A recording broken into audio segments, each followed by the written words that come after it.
Hi, this is Ajay Anand and welcome to science classes from excelup.com.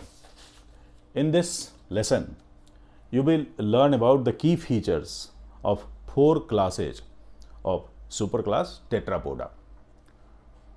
Okay, the first class is Amphibia, and you must have been reading since your junior classes that amphibia are those animals which are adapted to live on land and in water. Okay, so that is the key feature.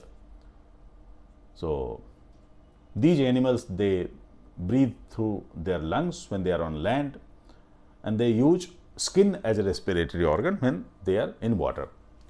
Moreover, fertilization takes place in water because there is external fertilization in these animals. Okay. Most of the amphibians, they have 2 pairs of limbs. Some of them may not have limbs at all. Tail may be present in some. The skin is moist and there are no scales on skin. Eyes are equipped with eyelids, and there is a tympanum which represents the ears. So there is a membrane-like structure. There is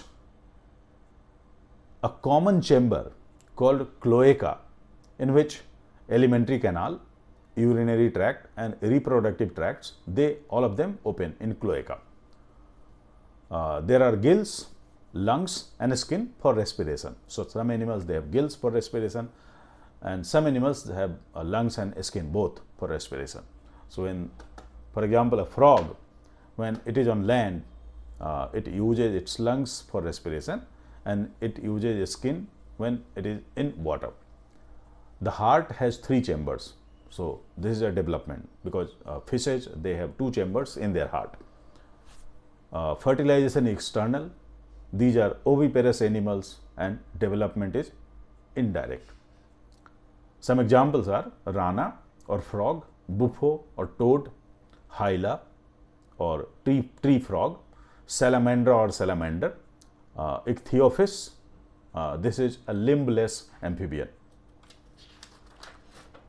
The next class is Reptilia, and the unique feature of animals of Reptilia is the crawling mode of locomotion. Most of the reptiles, they are terrestrial. The skin is dry and cornified, and scales are present on the skin. There are 2 pairs of limbs if present, because some of them, they do not have limbs. Snakes, they don't have limbs. The heart has 3 chambers, but crocodiles, they have 4 chambers in their heart.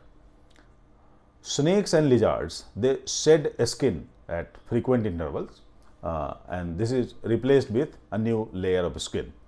Fertilization is internal. These are oviparous animals and development is direct.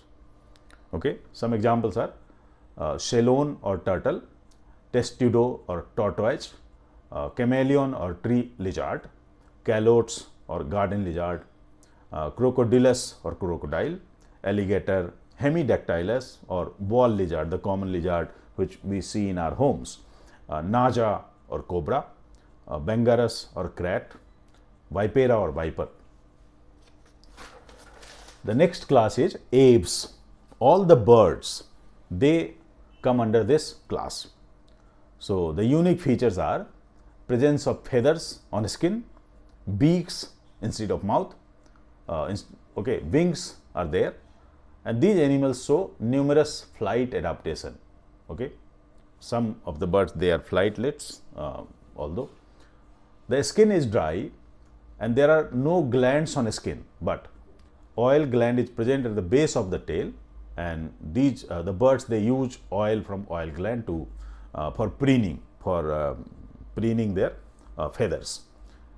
Endoskeleton is fully ossified, which means it is completely made up of bones, and the long bones in these animals, they are pneumatic or hollow from inside, and the pneumatic bones, which means that there is significant weight reduction which helps in flight. There are additional chambers in the alimentary canal of these animals, and these are called crop and gizzard. So these help in digestion. You will read about their functions in your higher classes. Lungs are for respiration, and there are air sacs also which are connected to lungs. These air sacs, they supplement the respiration whenever there is a need of extra oxygen for these animals. The heart in these animals has 4 chambers. So now there is more evolution, additional chamber has come. So there are 2 auricles and 2 ventricles, and because of the 4-chambered heart, these are homoiothermous animals, which means they are warm-blooded animals. We human beings, we are also warm-blooded animals, and because of this, these animals, they can regulate their body temperature. They don't have to depend on the ambient temperature. Okay. Fertilization is internal. These are oviparous animal, and development is direct. Some examples are corvus or crow, columba or pigeon, Psittacula or parrot, Struthio or ostrich, and pava or peacock. Okay. And the 4th class is Mammalia. So the unique features of Mammalia are presence of mammary glands. The mammary glands in females, they produce milk after the birth of a baby, so that baby can get nourishment. Okay. There are hairs on skin, and external ears are present. These are called pinna, or plural is pinnae. So these are external ears which are not present in earlier animals. Okay.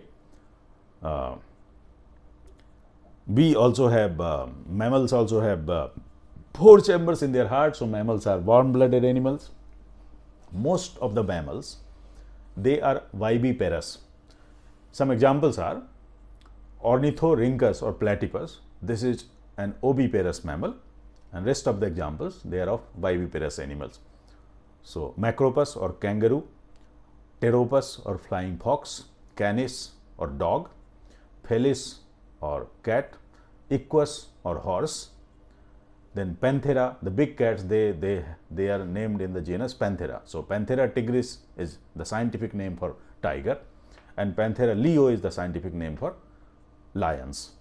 And last but not the least, Homo sapiens or human beings. That's all for this lesson. Thank you.